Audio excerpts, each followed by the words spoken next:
Yeah. And I hated to fire, right? Yeah. But so how did you go about doing the firing then? Yeah. All right. So I always say slow to hire, quick to fire. But I don't mean firing, quick to fire. I mean like you're just fired, that's it, cut their head off. Because actually, when I, again, when I had 13 stores, I had 13 store managers, and then when I had multiple apartment communities all over the country, I had lots of property managers and regional property managers, and it was always when it's interesting. You had some who would not get someone out the door, and you had others who that was their first reaction was to fire someone. So I kind of pushed back. I'm going to answer this both ways. One way would be always push back on firing someone from the standpoint of, really, really look at it. Did we not train them properly? Did we not set them up for success? Did we not provide them with the right tools? Did we not, we hired this person, so we messed up a little bit. Then if we let them in the door, granted, I think 1% is going to squeak in. You're not going to get everybody, screen everyone out, but for the most part, do we have a trend here? We're always constantly firing people. Is it? We called it churn and turn. So turn means losing people, getting them out the door, and churn means just moving around. But so I always look at us first, or myself in the mirror, and say, I always say anyone can fire someone. You don't need any experience, any training to fire anybody. You can walk up and go, you're fired. That's it. But to take someone and to coach them and train them and mentor them and grow them up and save them, now that takes skill. That takes a lot of skill. So I always try to go there first. But at the same time, if you do have someone who is just not getting it, or for whatever reason, or you have an issue, you do need to get rid of that person. You do need to let them go, both for yourself and for them, but also for your team. And divvy out a little bit for your team, because if you keep someone who is a problem, who's a cancer, etc., you're actually going to start losing your good people. You're going to run off the good people, and you're going to end up with nothing but a bunch of bad people if you keep hanging on to them, because your good people are expecting you as the leader to do something about it. It's your job to do something. And they see just as much as you see, and everyone sees that this person is showing up late or not carrying their weight or whatever it is. And so then the good people actually lose respect for you because you're not doing anything about it. I would totally agree with that. Yeah. So a big problem I see in, I'm calling managers, is setting the bar high from the first time when someone comes in the door and maintaining that bar. So this goes back to the slow to hire, quick to fire.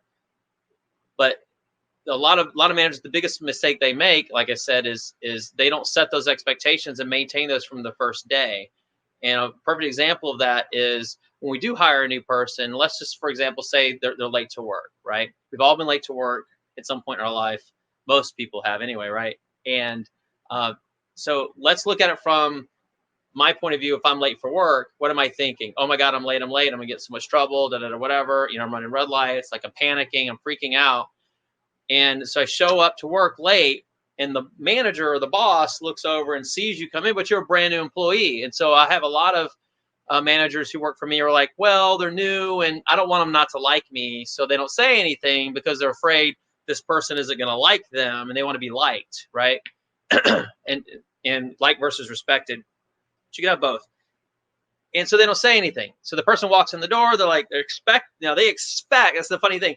The person who's late expects you to say something and you don't say anything. Okay, so I'm late, whatever. And so I clock in, you don't say anything. And so I'm like, okay, they let me go. I got away with it. The second time it happens, I'm late. I'm like, oh, I'm getting it now, right? Oh yeah. I know this is the second time it's happened. Maybe it's a week, maybe it's a month, whatever. Like, I know definitely something's going to get said to me. Again, I come in the door. I'm expecting someone to say something. Manager sees it again, but again, they're kind of new. Maybe it's their third or fourth week. I don't really want to, again, I want to upset the apple cart or whatever. I don't want to be the mean boss. I heard that before too, or whatever. So they let it go. And the person says, okay, cool. So the third time it happens, what happens? Now we've set a precedence. Now we've set a standard that it's okay to be late. Because now I'm late. I'm like, well, my boss is cool. They don't really care, so much if I'm late. If you're a few minutes late, no big deal. Well, now on the boss, from the boss's point of view, or the manager, it's like, oh, this is the third time. Now I'm starting to get mad, right? Upset because this is the third time. This has become a habit. It's starting to happen more often, and it's impacting operations, etc. And so now I jerk this person in my office, and I'm like, this is the third time you've been late, and now they're getting the finger wag going, and the lecture and whatever.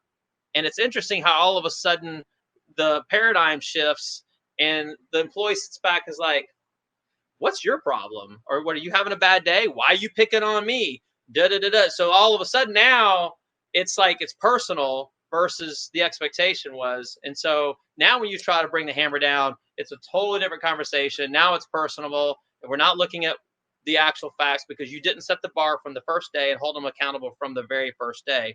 As well, again, back to the team, and your good people are seeing that as well. You're allowing this person to show up late, and they're showing up on time, and so now maybe they start showing up late, and it's just a big snowball. Ha! Okay, so we're at 23 minutes, and I'm writing down these things that I have. I have three, 1, 2, 3, 4, I think 4 about your hiring. Okay. Process. We got one more thing to talk about: firing. Okay, firing. We didn't cover. Yeah. Okay. Because we haven't actually fired anybody yet. Okay, so let's go to the firing then. Because we tried to save them. You got to set the example. Now we're gonna fire. Okay, so let's think. How do you go about firing someone? Now I'm gonna leave. All right. So if you've done if you set the bar correctly, you've maintained the standards.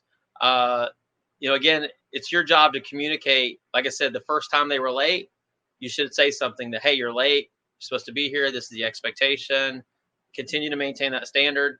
The second time they're late, say something again. I know a lot of companies, you can get down the road on how you document and all that stuff. You should document. I highly recommend it. But second time you're late, maybe there's a conversation of why you're late. Maybe there's a conversation of, do we need to adjust the schedule? Is there a better time that works for you? Try to be flexible there a little bit if you can. But the point is, you're having the conversation from the very first time and every single time.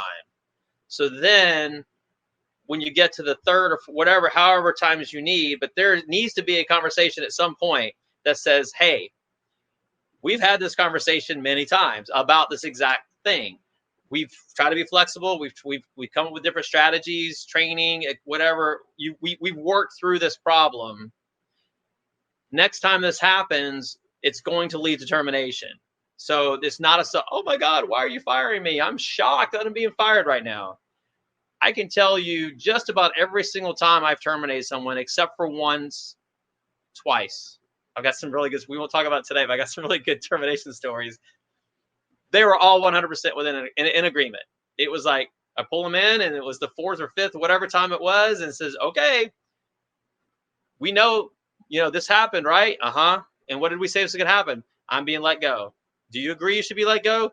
Yes, I agree. I mean, literally, it's just like, so it's not a shock, because they deserve that respect. They deserve to know and have the opportunity to make that correction. It's your job to make sure you've trained them correctly. You've set the expectations correctly. That's the problem I see a lot of times when people get terminated and they're shocked or surprised. It goes back to the leadership side. They didn't do their job communicating correctly from the beginning. And so if you've done all that, then that's how you let somebody go properly at that point. It's not a surprise.